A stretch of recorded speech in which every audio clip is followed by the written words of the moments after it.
प्रयास आवासीय विद्यालय में कक्षा 11वीं में लेटरल एंट्री के माध्यम से प्रवेश की सूचना आ गई है। दोस्तों नमस्कार, आप देख रहे हैं ज़ीरो पीरियड। जैसा कि आप जानते हैं कि प्रयास आवासीय विद्यालयों में कक्षा 11वीं में सीटें अगर रिक्त रहती हैं तो लेटरल एंट्री के माध्यम से एडमिशन दिया जाता है। हर साल का ये प्रोविज़न होता है और इस प्रोविज़न में किस किस स्कूल में कितने कितने सीट्स वैकेंट हैं उसके हिसाब से एक स्क्रीनिंग टेस्ट होता है, प्राक्षायन परीक्षा होती है, वहाँ से विद्यार्थियों का चयन किया जाता है। आज की इस वीडियो में हम लोग उसी पर बात करेंगे। ये सूचना 22/6/2023 की डेट पर कार्यालय आयुक्त आदिम जाति तथा अनुसूचित जाति विकास, इंद्रावती भवन, नया रायपुर, छत्तीसगढ़ ने प्रकाशित की है। आइए समझते हैं इस सूचना में क्या क्या बातें कही गई हैं और आप किस तरह से अगर चाहें तो आवेदन कर पाएंगे। प्रयास आवासीय विद्यालय योजना छत्तीसगढ़ शासन की महत्वाकांक्षी योजना है। इसका उद्देश्य नक्सल प्रभावित जिलों में आदिवासी उप योजना क्षेत्र के अंतर्गत शासकीय अशासकीय शालाओं में अध्ययनरत विद्यार्थियों को उत्कृष्टता के साथ शिक्षा प्रदान करते हुए उनको राष्ट्रीय स्तर की प्रतिष्ठित शैक्षणिक संस्थाओं में प्रवेश हेतु प्रतियोगी परीक्षाओं में सफल होने के लिए प्रारंभ से ही विशेष कोचिंग के माध्यम से तैयार करके सक्षम बनाना है। जैसा कि आप जानते हैं कि प्रयास आवासीय विद्यालयों में जेईई और नीट इन दोनों परीक्षाओं की प्रॉपर प्रिपरेशन कराई जाती है और हर साल बड़ी संख्या में वहाँ से विद्यार्थी चयनित भी होते हैं। तो उसी के संदर्भ में 9 प्रयास आवासीय विद्यालय संचालित हैं छत्तीसगढ़ में और उनमें 11वीं कक्षा में अलग अलग जाति समूह के अंतर्गत 121 सीटें हैं जो वैकेंट है, जिन पर एडमिशन दिया जाना है। इन सीटों के लिए एक प्राक्षायन परीक्षा के माध्यम से विद्यार्थियों का चयन किया जाएगा। इसका जो स्क्रीनिंग टेस्ट होगा, प्राक्षायन परीक्षा होगी, उसमें जो टेस्ट पेपर होगा वो क्लास 10th के स्टैंडर्ड का होगा और उसमें कक्षा 10वीं में अगर आपने 60% अंक प्राप्त किया है या उससे ऊपर का है तो आप इस परीक्षा में प्रविष्ट हो सकते हैं, अपनी किस्मत आजमा सकते हैं। आवेदन पत्र भरने की प्रारंभ तिथि 27/6 बताई गई है और अंतिम तिथि 6/7 बताई गई है। मतलब 27 तारीख से आप इसमें चाहे तो फॉर्म भर सकते हैं और 6 तारीख तक ये पोर्टल खुला रहेगा। ध्यान रहे, आपका आवेदन ऑनलाइन सबमिट किया जाना है। ऑनलाइन सबमिट किए जाने के लिए आपको एकलव्य विद्यालय की जो वेबसाइट है, नीचे आप पढ़ पा रहे होंगे http://eklavya.cg.in/PRSMS/student admission detail, ये पोर्टल है। यहाँ पर जा कर के आपको आगे की प्रोसेस करनी पड़ेगी।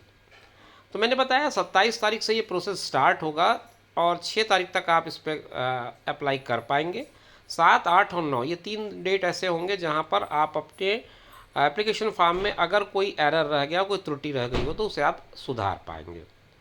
16/7 यानी कि 16 जुलाई को आपकी स्क्रीनिंग टेस्ट होगी, प्राक्षायन परीक्षा होगा और ये परीक्षा रविवार को होगी 16 जुलाई को 11 बजे से लेकर के 1:30 बजे तक ये परीक्षा की टाइमिंग होगी। तो सारे महत्वपूर्ण चीज़ें मैंने आपको बता दी हैं कि 27 तारीख से 27 तारीख से फॉर्म स्टार्ट हो जाएगा, 6 तारीख तक आप फॉर्म भर पाएंगे, 7, 8, 9 करेक्शन के लिए है, 16 तारीख जुलाई के महीने में आपकी परीक्षा होगी। आपको फॉर्म भरने के लिए जो लिंक है वो नीचे मैंने दिखा दिया है आपको, eklavya.cg.nic.in के आगे जो स्लैश करके दिया हुआ है। वैसे आप एकलव्य का जो वेबसाइट है उसको खोलेंगे तो आपको ये पोर्टल ऊपर में ही मिल जाएगा। इसके बाद आवेदन पत्र में सारी जानकारी आपको tribal.cg.gov.in/eklavya.cg.nic.in इसमें मिल जाएगा। इसमें से दोनों में से किसी एक को क्लिक करिए। मैं आपको सलाह दूंगा eklavya.cg.in अगर आप खोलते हैं तो आपको सीधे पोर्टल पे पहुंचने में आसानी होगी। चलिए आगे बढ़ते हैं। इसमें एक दो चीज़ें और हैं जो मैं आपके साथ शेयर करना चाह रहा था। उसमें नंबर ऑफ़ सीट्स दरअसल मैं बताना चाह रहा था। जो वर्गवार सीटों का विवरण है 121, वो आप इस टेबल पे देख पा रहे होंगे। ये टेबल थोड़ी देर के लिए आप अपना वीडियो पॉज कर लें, पॉज करके समझ लें कि किस किस ज़िले में किस किस कैटेगरी के कितनी सीट्स खाली हैं। क्योंकि अगर आप रायपुर में हैं और आपने अन्य पिछड़ा वर्ग के अंतर्गत आवेदन करना चाहा बालक में, तो आप देख सकते हैं वहाँ एक भी सीट नहीं है, तो कोई मतलब नहीं होगा इस तरह से फॉर्म भरने का। सामान्य में 6 सीट हैं बालक के लिए, अनुसूचित जनजाति में बालक के लिए 8 सीट है, पीबीटीजी के लिए 1 सीट है, अनुसूचित जाति के लिए 1 सीट है।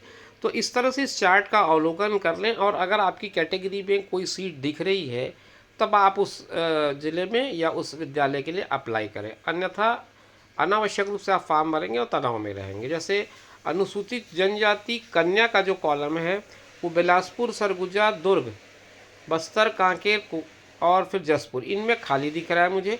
केवल रायपुर में 14 सीट दिख रही है और 1 सीट जसपुर में दिख रहा है, कोरबा में दिख रहा है।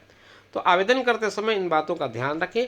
भले ही टोटल सीट 121 दिख रहा होगा, लेकिन हर कैटेगरी में अलग अलग नंबर ऑफ सीट्स खाली हैं, कहीं कहीं बिल्कुल नहीं है किसी किसी कैटेगरी में, तो उसका ध्यान रखें। अगर आपके कैटेगरी में पोस्ट सीट्स हैं तभी आप अप्लाई करें तो ज़्यादा बेहतर होगा। ये मैंने आपकी जानकारी के लिए इस टेबल को आपके सामने शो कर दिया है।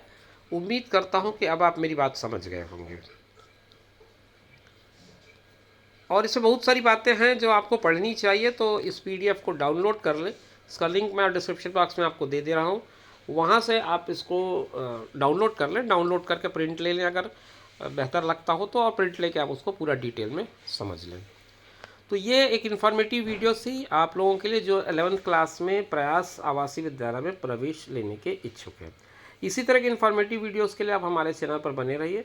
हम आपसे फिर मुलाकात करेंगे, तब तक के लिए दीजिए इजाज़त। नमस्कार।